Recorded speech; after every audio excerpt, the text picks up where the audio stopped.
Hello and welcome to Ticket Manager's All Access interview series, engaging leaders from across the sports and entertainment spectrum to identify and explore critical issues in the business of sports, entertainment, sponsorship, activation, ticketing, hospitality, and even more. I'm your host, Jim Andrews, and joining me on this episode to explore what purpose sports and entertainment partnerships can serve for a major healthcare system is Sharon Line Clary, Vice President of Strategic Marketing and Communications for AdventHealth. Welcome, Sharon, and thanks so much for joining us. Thanks so much, Jim. It is a pleasure to be with you and all of your Ticket Manager viewers and listeners. I have a lot to ask you. I think the field that you work in is fascinating, and the category, the healthcare category has for a long time been active in sponsorship. And I think there's probably certain benefits and objectives that many of us, no matter what role we play in the industry, are probably familiar with.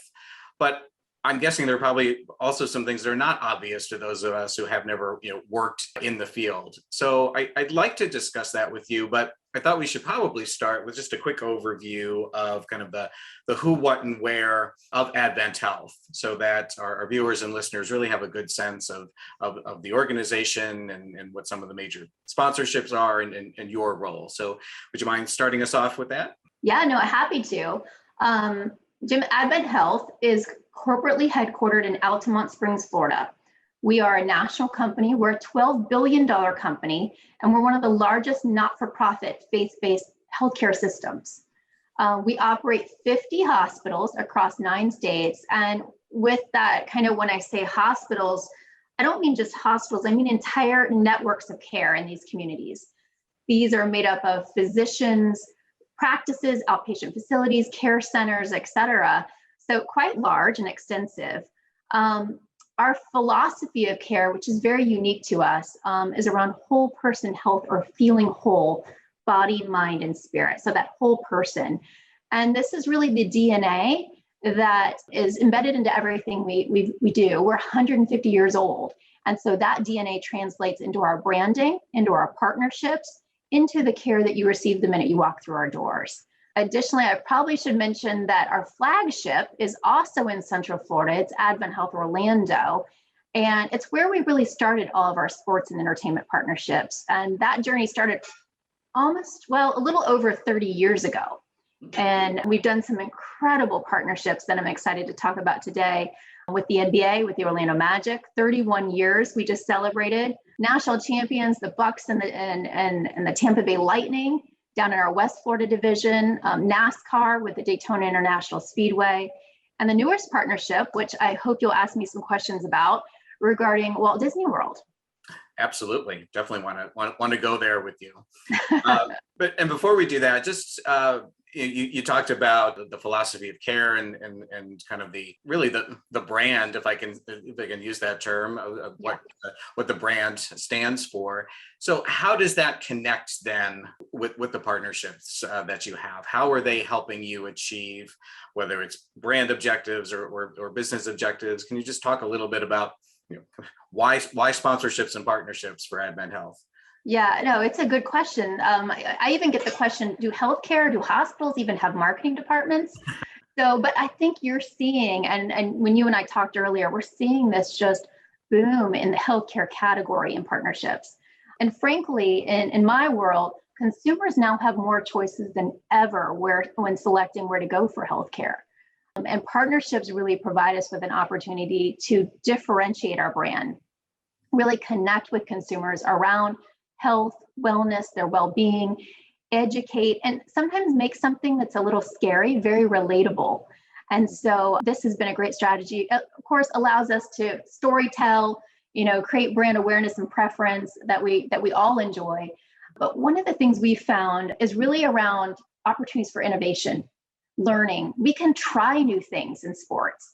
It allows us to be much more creative, especially in the healthcare space. It's pretty traditional in many regards. That makes a lot of sense. And as you mentioned, you've been doing this for not you personally, but the organization's been doing this for over 3 decades in some cases. And obviously, as you mentioned, been a lot of changes in healthcare and the way that consumers kind of interact and the choices that they have.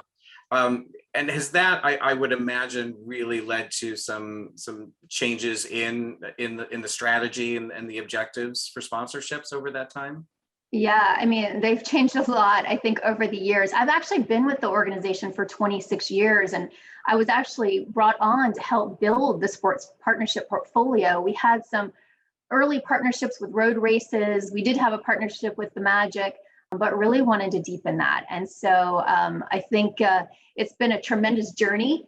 And like you said, it's changed so much. So we've deepened partnerships over the years.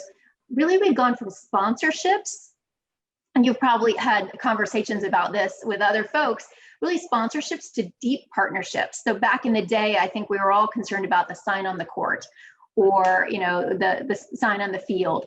And I still want those things, but I really want to go much deeper. And so we have developed some guiding principles around partnerships that I think are really helpful for us as well as the partner. The first one's around that, when we come to the table, we want to work together to find a common goal. We want to solve for something big. We also want to look at utilizing each other's unique abilities and services. So how do we really tap into that? Kind of a little different approach, I think, than sometimes others think about. We also say there's 5 things. So the third one is we want to forge a deeper relationship. We really want to innovate. We want to accelerate change, and we want to do it faster. But ultimately, this leads to really inspiring. So inspiring the communities where our partnerships live, and even bigger than that. And then lastly, 4 and 5 are really uniting together to make a difference. Again, as a not-for-profit, I think that that's core to who we are. And partnerships are a great way to do that. And then lastly, we don't always believe that it has to be monetary. So we believe in extending beyond, financial support. What can we do to really engage the community in different ways? So exciting work there around kind of our foundation for where we take partnerships. And I think as we've looked at how things have changed, especially during, the landscape of the last year and a half with COVID, I think, especially in the healthcare field, partners in this industry have really helped their sports partners and entertainment partners in different ways, I think, than anybody had ever imagined. And I appreciate that you have these principles, as I'm not sure that every organization has such a kind of a roadmap for partnerships, and I can see how they would be helpful. I'd love to just touch on a couple of them. Yeah. The one where I think it was number 2, maybe, that you mentioned tapping into each other's kind of unique services. Can you give us an example of one of your partnerships that really does that?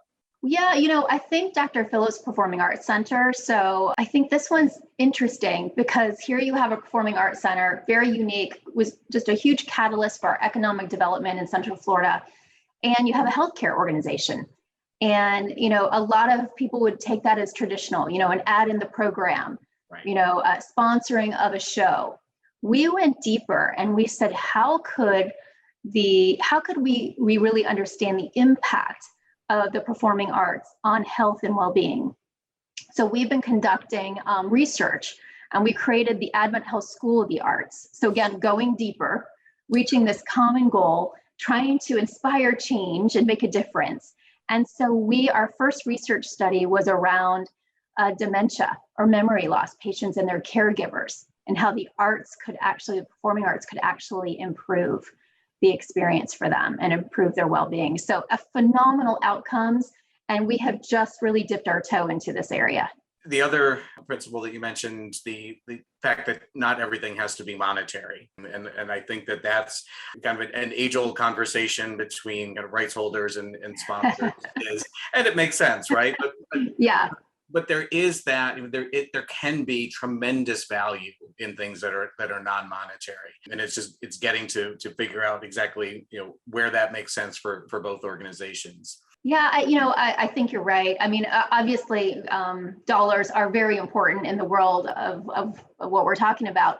But for example, with the Orlando Magic, we really, and our work with the NBA, we really wanted again to go deeper. That's really our intent. And so it wasn't about money. It was about creating a big vision around how could we extend the lifetime of the athlete on the court.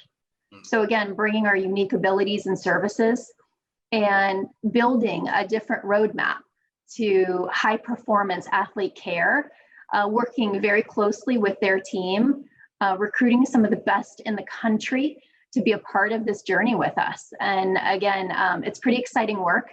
And we want to take those learnings and translate those to people who are going through and facing other conditions, even like cancer. We can learn a lot from athletes and how they perform. And from the team's perspective, that obviously would be something that they need and otherwise would have to, I would imagine, probably pay significantly for to bring in that kind of medical expertise and all of the other things that Advent brings to the table. Yeah, again, it's not here. It's not about money for us so much. I mean, we still have a traditional partnership where we have signings and those types of things, but it's this bigger vision. And I'm sure there will be something behind it. In fact, we just did naming rights for the new training center here in Orlando. But the other piece of really building this structure and this destination program that'll be a real catalyst for recruiting, is just huge. It's tremendous. You mentioned the naming rights, and that's, after 31 years, it's I think it's quite remarkable that it felt you wanted to even take it to another level, like the relationship there. Can you talk a little bit about that decision? Yeah, I think we're always pushing the envelope. So, I have the philosophy that just because we did it last year that way, that isn't necessarily maybe the way we should do it in the future. So always trying to look at, where is the consumer? Where are we as an organization? What are our goals and objectives? And so I was just referencing that big vision. We felt like the training center and creating a place where not only the Magic can train, but where consumers, no matter whether they're here locally in Central Florida or they fly in from a destination across the country, could get some of the best care and take advantage of the care and those protocols and those best practices that we're developing with the Magic. And so it's pretty exciting. So yes, we've named the practice facility as well as the training center now.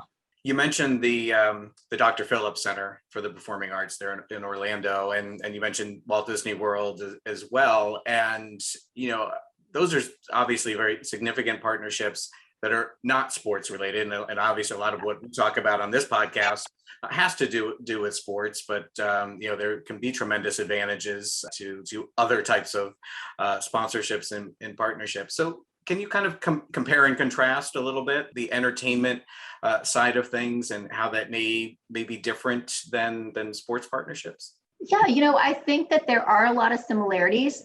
Where I will say that I have found a lot of, I think, creativity and innovation is in this more entertainment segment or pillar.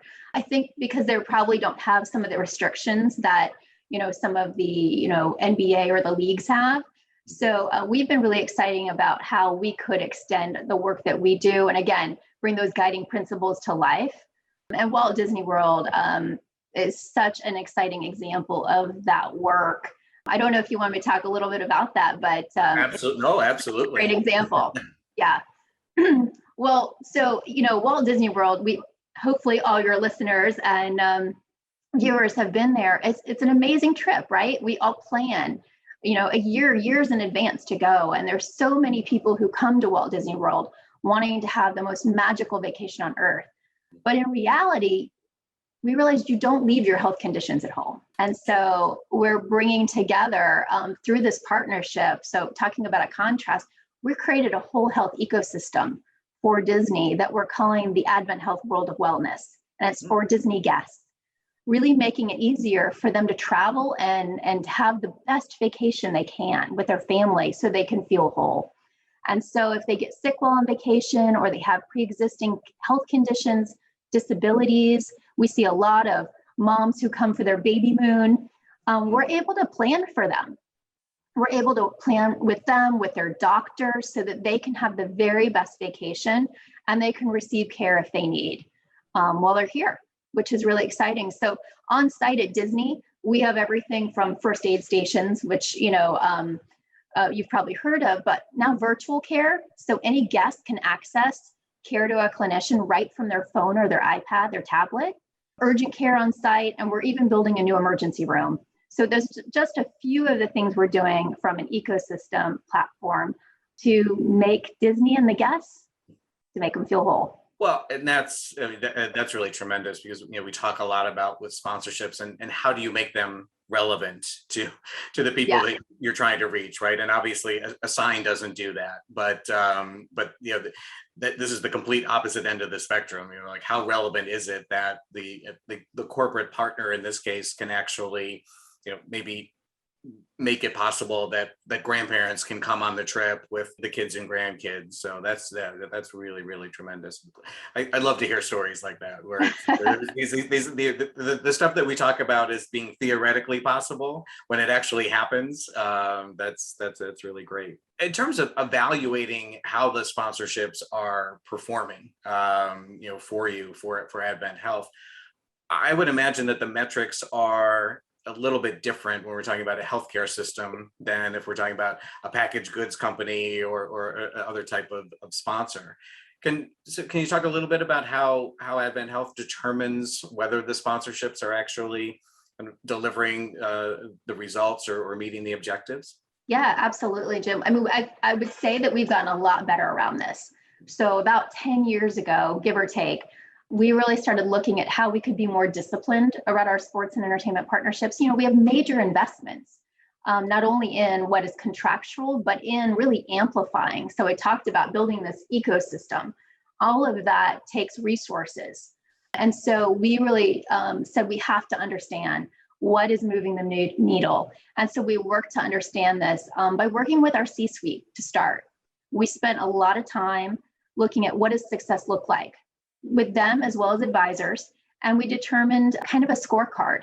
And so every partnership that we bring in, every partner that we talk to, we kind of take them through the scorecard and ensure that they're aligned to what we're trying to accomplish. And so this is kind of the starting point, and then we use that as a basis to evaluate, at different intervals. Additionally, twice a year we conduct really in-depth research to understand what the consumer is saying about our involvement. Is the partner even a good fit with our brand? Are they seeing us as an expert? So depending on what those metrics are, we're also talking to them. And then we're doing our own, return on investment reports. So all of that information gets fed into, ensure that, we're having the right conversations and we're talking about, do we have the right portfolio mix? Are we making adjustments? Do we have the right channels in a partner contract? And should we be launching new strategies? Is our brand campaign, our marketing campaign working? So lots of things to consider.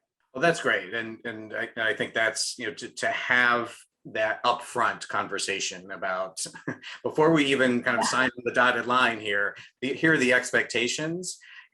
I think in some ways there may be some organizations, properties rights holders that might be intimidated by that, but hopefully they're embracing that, right? Because that's the kind of partner you want, is somebody who has clear goals and objectives, because then we all know how we're being measured and what we're measuring against, rather than just, well, we're going to try this and see if it works. And those are the ones that often end up not being extended for any length of time. So you're right. And actually, we found everyone's been very receptive. They're actually said it's so much more helpful. And I feel like we get to a better spot with how we need to change or modify or even build a partnership.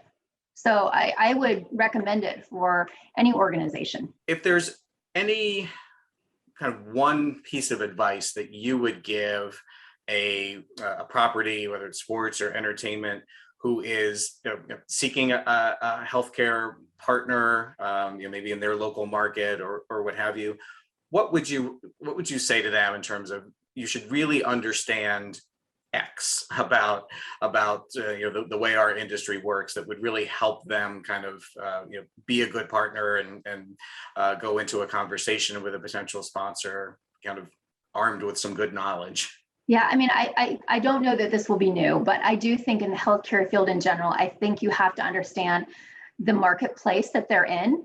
Do they have local objectives? Do they have regional, national objectives?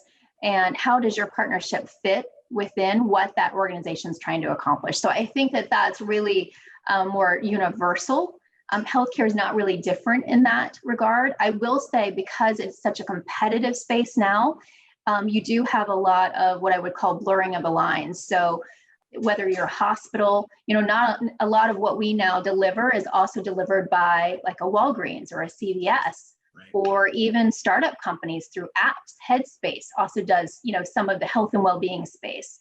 So really need to understand, how do all of those different players play within a portfolio, and what is the objective of that healthcare provider? Are they okay with that? Would they like exclusivity? And what do they really want to get out of it? I hadn't even considered that as in terms of exclusivity, this category, but that makes a lot of sense. Is that something that, from AdventHealth's perspective, do you seek exclusivity to kind of maybe lock out some of those competitors? It really depends on the partnership again and what we're trying to accomplish, but we have found that if you don't, there's a lot of mixed messages. But I will say our partnerships, depending on the region, are different, and depending on the property. Frankly. Sure. One of the areas I think that we have been more open to, because we also want the property to be able to reach their goals, right? It's this win-win. And so areas such as healthcare insurance is an area that, we've said isn't our sweet spot. So right. Definitely go out and let's find a great partner that aligns to both of us. And so those are the types of conversations you want to be having. Absolutely. And it does need to be, we use win-win all the time, and it Yep. maybe sounds a little cliche, but it's also very, very true, I think, in our business. So. Yeah. Well, Sharon, I think this has been really, really an insightful conversation. And I know I've learned a lot just in the few minutes we've spent together, and I'm sure the listeners and viewers have too. So I just want to say thank you so much for taking the time to join us today. Really, really appreciate it. Well, Jim, it was my pleasure. Thank you. And on behalf of everyone at Ticket Manager, thank all of you for watching, and please join us again for the next episode in the All Access interview series.